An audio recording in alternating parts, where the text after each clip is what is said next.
মাসিক ৯,০০০ টাকার বেতনে সংসার চালানোর সুযোগ সুবিধাটা এটা এই কারণে বলছি, কিছু করার নেই, সুযোগও রাখতে হবে, সুবিধাও করতে হবে। কারণ হচ্ছে কি, যে ৯,০০০ টাকা স্যালারি পায় সে তো আর ২০,০০০ ২৫,০০০ টাকা পাবে না, তাকে ওই ৯,০০০ টাকার মধ্যেই চলতে হবে। প্রথমত দেখো, ৯,০০০ আর ৯০,০০০ টাকার মধ্যে তফাৎ কোথায়, এই ব্যাপারটা বুঝতে হবে।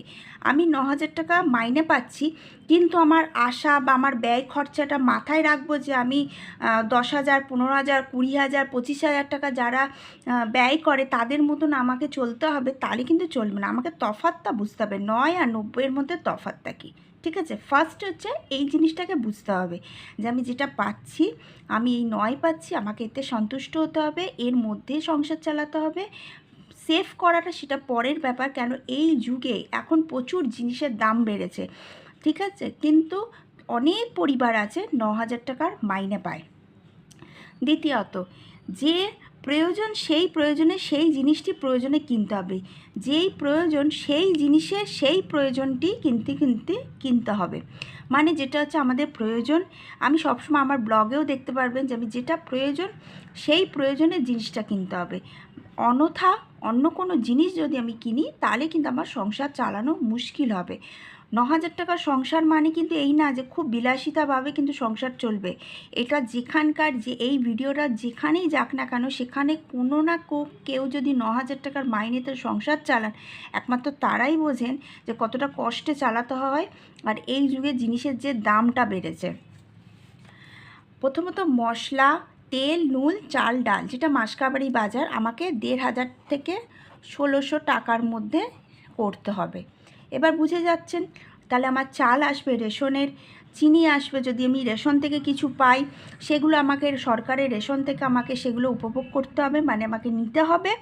বাকিটা হচ্ছে নুন কম রেঞ্জে, চাল কম রেঞ্জ, তারপর আটা কমের, তারপর ধরুন যেটা হচ্ছে তেল ইউজ করা হয় সেটা একটু কমের মধ্যে, যেমন ধরুন ১০০ টাকার তেল কি ১১০ টাকা রিফাইন তেল, আমি সবসময় যেটা বলি, হ্যাঁ, যে এই জিনিসগুলোকে আমাকে কন্ট্রোল করতে হবে।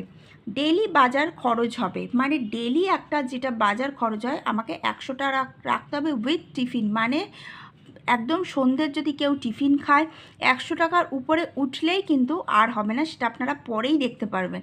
১০০ টাকার মধ্যে ৩০টা দিন মানে ৩,০০০ টাকা। ১০০ টাকা ডেলি হবে না, আপনাকে টার্গেট করতে হবে সপ্তাহে ৩-৪ দিন হবে ১০০ টাকা, আর সপ্তাহে ২ দিন হবে হচ্ছে ৬০ থেকে ৭০ টাকার মধ্যে, সপ্তাহে ১ দিন হবে একদম নর্মাল, মানে একদম নর্মাল খাবার, যেটা মানে নর্মালি খাবার, তবেই কিন্তু আপনার স্মুথ যাবে। নাহলে ধার করে খেতে হবে, ধার শোধ করতে হবে, এই জিনিসগুলো কিন্তু চলে আসবে। মাসে ইলেকট্রিক খরচ হচ্ছে ৬০০ টাকা রাখতে হবে, যদি কারো ৩ মাস যায় তাকেও সেটা মাথায় রাখতে হবে, প্রতি মাসে ৬০০ টাকার মধ্যে ইলেকট্রিক আমাকে রাখতে হবে। টিভি রিচার্জ হচ্ছে খরচ হবে ২৬০ টাকা, যদি আমি টিভিটা অ্যাভয়েড করি, যদি কারোর ফোন থাকে তাহলে নেট ভরলেই হয়ে যাবে, টিভিটা বাদ দিলে তাহলে আমার এই জিনিসটা আমার সেফ হচ্ছে, টিভি রিচার্জটা আমার সেফ হয়ে যাচ্ছে। খুব একদম সিম্পল সুন্দর মানে সুযোগ সুবিধা আপনাদের বলে দিচ্ছি কোন কোন জায়গা থেকে অফ করে দিলে সেই জিনিসটা সেফ হতে পারে। যদি আমি ফোন ইউজ করি, যদি আমি ৯,০০০ টাকা স্যালারি পাই, তাহলে আমার টিভি দেখার কোনো প্রশ্নই নেই, আমি ফোন তো আছে ফোনেই দেখবো, আমার টিভি দেখলে তাহলে বেকার ২৬০ টাকা যাবে।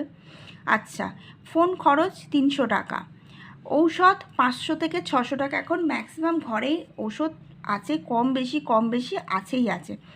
এবার হচ্ছে ইন্টারেস্টিং এই জিনিসটা, অনেকেই বলেছেন যে সবার দিদি নিজস্ব বাড়ি থাকে, কেউ তো ভাড়া ঘরেও থাকে, হ্যাঁ, সেই হিসাব দিয়ে আমি বলছি ২,৫০০ টাকা একটা ঘর ভাড়া, 1 রুমের ২,৫০০ টাকা ঘর ভাড়া, বুঝতে পারলেন?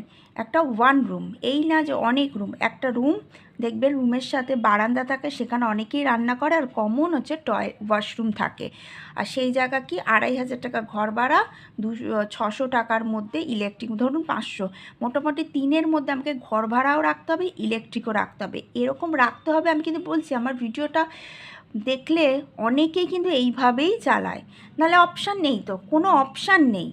তারপরে টোটাল খরচ দেখলে বুঝে যাবে, আর এইটা হচ্ছে দুজন ব্যক্তির হিসাব, দুজন ব্যক্তির হিসাব, ঠিক আছে?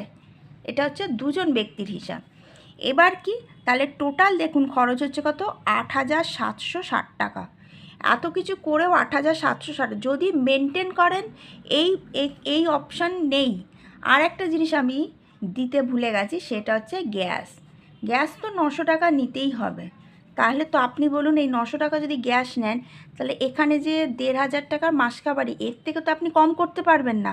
তাহলে আমি কোথা থেকে দেবো? তাহলে আমার খাওয়া খরচা তখন কিন্তু চলে আসবে 2,500 টাকা। 2,500 টাকা খাওয়া খরচা, এখান থেকে 500 টাকা সেভ হবে। আর টিভি রিচার্জ ক্রস করে 500 মানে 1,000 টাকা আমার এখান থেকে বাঁচছে, তবে আমার গ্যাস হবে। একদম ক্যালকুলেট হিসাব, একদম এর থেকে বার হওয়া, মানে এর উপর ঊর্ধ্বে যদি কিছু খরচ করতে হয়, তাহলে প্রতি মাসে আপনাকে কারোর থেকে 2,000 টাকা ধার নিতে হবে। এবার ধারটা শোধ করবেন কি করে? লোন নিতে হবে। তারপর কি করে শোধ করবেন? লোন শোধ হয়ে আবার লোন নেবেন 10,000 টাকা, কেননা যাদের যাদের ধার দিয়েছেন তাদের তো দিতে হবে। তারপর আবার কি করে শোধ করে, লোন যেই কোনো রকমে শোধ হলো, তখন গয়না যাবে হচ্ছে কোনো একটা জায়গায়, সেখান থেকে আপনারা কিছু টাকা পেলেন। কিন্তু এই পরিস্থিতির মধ্যে যদি আমি না পড়ি, এরা আমি তো কিন্তু একদম বাস্তব কথা বলছি, এই পরিস্থিতির মধ্যে যদি আমি না পড়ি, তাহলে আমার এই যে চার্টটা আছে, এই কটা চার্ট কিন্তু আমাকে ফলো করতে হবে। আমার আমার যদি ফোন রিচার্জ করি, আমি টিভিটাকে স্কিপ করব। 2,500 টাকা মানে ডেলি হচ্ছে 60 থেকে 70 থেকে 50 টাকার বাজার। এবার আপনারা বলবেন এতে কি করে বাজার হবে? হ্যাঁ হবে। এবার যে 9,000 টাকা পাচ্ছে, সে তো 90,000 পাচ্ছে না, তাকে 9,000এই চালাতে হবে। আর এমন আছে এখনকার 40% থেকে 40 না হলেও অন্তত 20% লোক কিন্তু 9,000 টাকার মাইনেতে সংসার চালায়।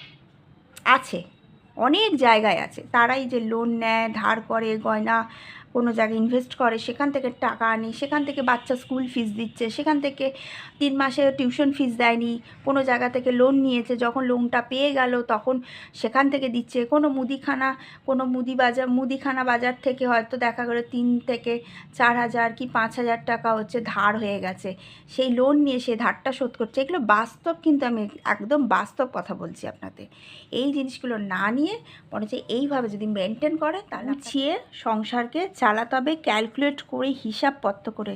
তারপরও যদি টোটাল 8,760 টাকা যদি খরচা হয়, 240 টাকা থাকবে। এবার আপনার গাড়ি ভাড়া আছে, যেখানে ধরুন যাবেন সেখানে গাড়ি ভাড়া দিতে হবে তো। এবার এইগুলো কিভাবে মেনটেন করবেন? মাত্র তো 9,000 টাকা, কীভাবে এই একদম এই ভিডিওটা বাস্তব তুলে ধরলাম, যে বাস্তবে এইভাবেই চলে। যে 9 পাচ্ছে আর কোনো চারিদিক থেকে ইনকাম নেই, সে কিভাবে চলবে? তার কি হবে?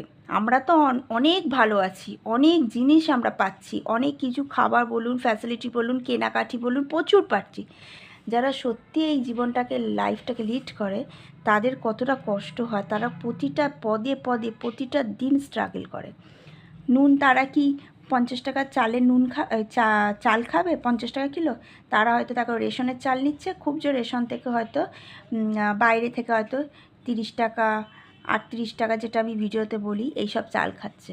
এবার অনেকেই ভাবে এই চাল তো পাওয়া যায় না। হ্যাঁ পাওয়া যায়, গরিব মানুষদের জন্যই চাল আছে। সবাই যে 50 টাকা 60 টাকার চাল খায় তা না, গরিব মানুষের জন্য, অসহায় মানুষদের জন্য আছে। কিন্তু তার মধ্যেও হ্যাপি থাকতে হবে, সব সময় হ্যাপি থাকতে হবে। ধার দেনাটা, আমি ভিডিওর মাধ্যমটা এটাই বলতে চাইছি, লোন, গয়না, ধার দেনাটা আমি কম করব, আমি কম খাবো, কম বাইরে ঘুরতে যাব, কম জিনিস কিনবো, কিন্তু কি আমি সুষ্ঠুভাবে সংসার করব। ভিডিওটা ভালো লাগলে অবশ্যই লাইক, শেয়ার, সাবস্ক্রাইব।